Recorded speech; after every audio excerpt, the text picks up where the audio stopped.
Welcome back to New Rockstars. I'm Eric Boss, and this is an explanation of the ending and post-credit scenes for Doctor Strange in the Multiverse of Madness, a film that shocks us with what exactly, directed by Sam Raimi, means that, like we saw with Wanda, when your dreams are finally within reach, they are ripped to shreds! Spoiler warning in case me saying I'm discussing the ending and post-credit scenes of this movie wasn't clear enough, because I will be spoiling the entire Multiverse of Madness plot in this video. So if you haven't seen the film and you need me to tell you this, go watch this movie on the biggest screen you can. It is amazing to look at. I will stay here waiting for you. And thanks to Truebill for sponsoring today's video. More about them later. So Doctor Strange in the Multiverse of Madness has 2 post-credit scenes, but it's really the madness that comes before throughout this movie that we need to break down first. So in this movie, Wanda Maximoff, seeking a universe with Billy and Tommy, hunts down America Chavez for her ability to travel the multiverse. In the opening scene leading to the death of Defender Strange, Doctor Strange reaches out to her for help, in doing so letting her know exactly where America Chavez is, and so she sacks Camartage, and Strange and America escape to Earth 838, an advanced utopian reality where they meet Mordo Supreme and the rest of the Illuminati. Marvel's Illuminati in the comics is a 6-member group of leaders like the UN World Security Council, in this case for superheroes seeking to best defend Earth. In the MCU, the lineup is Mordo Supreme replacing Supreme Strange. In this dimension died a hero defeating Thanos, we think, but also Captain Carter, this universe's first Avenger. Haley Atwell returning as Peggy Carter, playing a live-action version of her What If character. Maria Rambeau, Captain Marvel, Defender of the Cosmos. Lashana Lynch returning from Captain Marvel, presumably a Captain Marvel where in this universe she was irradiated by the Lightspeed engine instead of Carol Danvers. Then Black Bolt, leader of the Inhumans and keeper of the Terrigen Mist. Anson Mount reprising his role from ABC's canceled Inhuman series. Reed Richards, aka Mr. Fantastic of the Fantastic Four, with John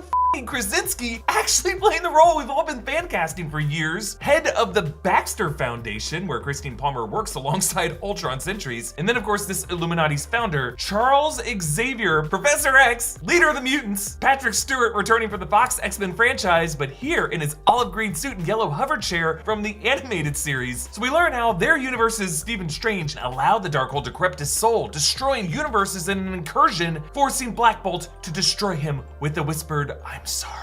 Since of course Black Bolt's voice can level mountains, and this Illuminati lied, enshrining Strange as a hero. Meanwhile, Wanda uses the Darkhold to dreamwalk, aka possess the bodies of one of her variant selves from another universe, and wrecks the Illuminati, sealing Black Bolt's mouth Neo style so he obliterates his own brain, unraveling Reed Richards' elastic body like ribbon, severing Captain Carter at the midsection with her own shield, crushing Captain Marvel under rubble, and then Professor X tries to rescue Wanda inside her mind, but the Scarlet Witch snaps his neck. Why? So Strange, Christine, and America try to get to the Book of Vishanti, but Wanda snatches America and banishes Strange and Christine to a post-incursion universe where Strange meets a sinister Strange. Third eye opens on his forehead, a twisted, evil manifestation showing how this guy's soul has been corrupted by the Darkhold. The two Stranges duel with music, and Strange blasts Three-Eyed Strange out the window, impaling him on a fence below, yet the third eye opens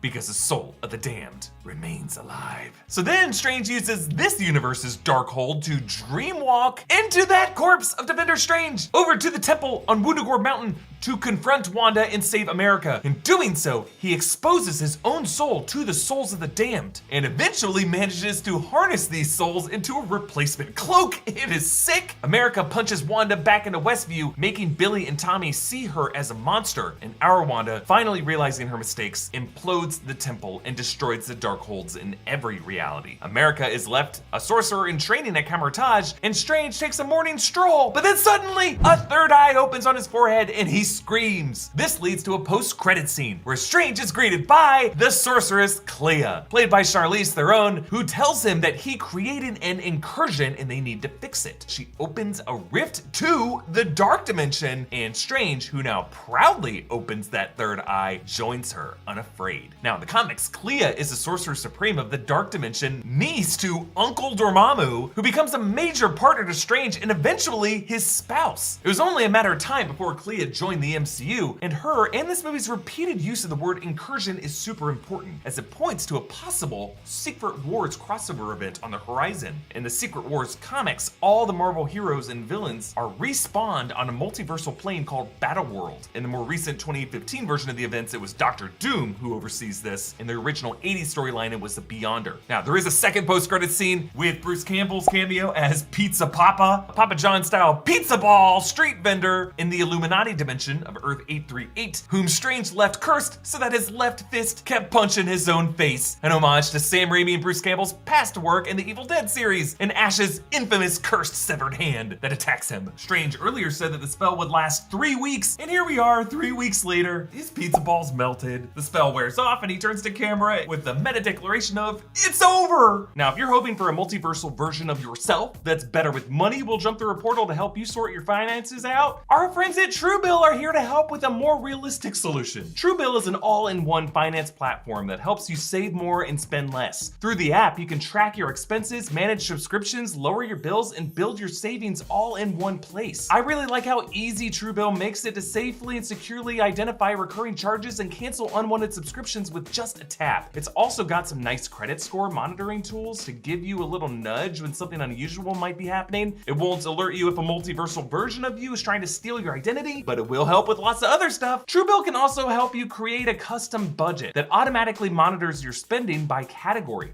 such as dining out or entertainment. They'll send you friendly notifications when you've exceeded your budget, and you can even visualize your spend to earn ratio in the app. Get started with Truebill today by heading to truebill.com/newrockstars or by clicking the link in the video description. That's truebill.com/newrockstars. Folks, there is so much to unpack from this film, and we will in the days ahead, trust me, but some quick takeaways we gotta address here. The Illuminati of this movie exist in Marvel Earth 838, and this movie finally identifies the main MCU as Earth 616, a designation until now only hinted at, like with the label on the film strip of Loki's timeline in Loki Episode 1, and in Spider-Man Far From Home, when the imposter Mysterio Quentin Beck claimed he was from Dimension 833, and then this dimension was 616, which now makes it pretty coincidental that Quentin Beck and Guterman picked the actual multiversal numerical designation out of a hat? Okay, either way, this means that in the MCU multiverse exists one universe at least where mutants, the Fantastic Four, the Inhumans and the Terrigen Mist, and Captain Carter all coexist. And things like mutants, Terrigen Mist, the negative zone. If they exist in one dimension, they can exist in others. Terrigen Mist in the comics is famously how characters like Miss Marvel are created. It seems like the MCU version of that is gonna go in a different direction, yet still Terrigen Mists exist in the MCU, folks. Mutants exist in the MCU. X-Men are coming. Still not here, but they're coming. And if all these things can exist in the MCU, hopefully so too can living versions of some of these brutally murdered members of the Illuminati. Like, I imagine this might be a one-time reprisal for Patrick Stewart, but Lynch, Atwell wore those suits with confidence, my friends. And Krasinski as Reed Richards notably mentioned having a wife and children, referring to Sue Storm, the Invisible Woman, and their child Franklin Richards, a key Omega-level mutant in the comics, and implying a lineage of descendants that will eventually lead to Nathaniel Richards, aka Kang the Conqueror. Actually, the recent news that John Watts has stepped down from directing the MCU Fantastic Four movie has led many to speculate that John Krasinski could take over as actor-director, as he's done an amazing job with the two A Quiet Place films and has previously expressed interest. Now, it remains to be seen if Krasinski will be the MCU's Reed Richards in every universe, or just this one and a different actor will play the character in the future, as the MCU at this point has shown how multiversal variants can be played either by the same actor or different ones. And that same uncertainty applies to how the MCU will introduce the X-Men. Patrick Stewart just seems like a fan service return from a beloved era, and maybe less like a harbinger of other past era X-Men and mutants that Kevin Feige will bring back. And other than Ryan Reynolds' Deadpool, there seem to be no other plans to bring back like Hugh Jackman or James Marsden or Halle Berry as of yet. The options remain open. But quickly, on the Three-Eyed Strange and Clea. So Strange's third eye likely indicates that his soul remains cursed and bonded with those souls of the damned, and whatever evil spirits surrounded the Darkhold. Despite the Darkholds being destroyed in every dimension, whatever evil lurks through them, imbued into those pages from the curses drafted by Cthon, remain living in Doctor Strange. I mean, even after the climax of this movie, Strange seemed to be in a bit of denial about what lingering effects of his embracing the souls of the damned would mean for him going forward. And the fact that he's now at peace with this curse suggests that he sees it as more of a power, the next stage of his evolution, him facing his fears. universe. So what awaits them in the Dark Dimension? Well, maybe an incursion resulting in Doctor Doom's Battle World and Avengers 5 Secret Wars, or maybe the guy who famously loves torturing the damned.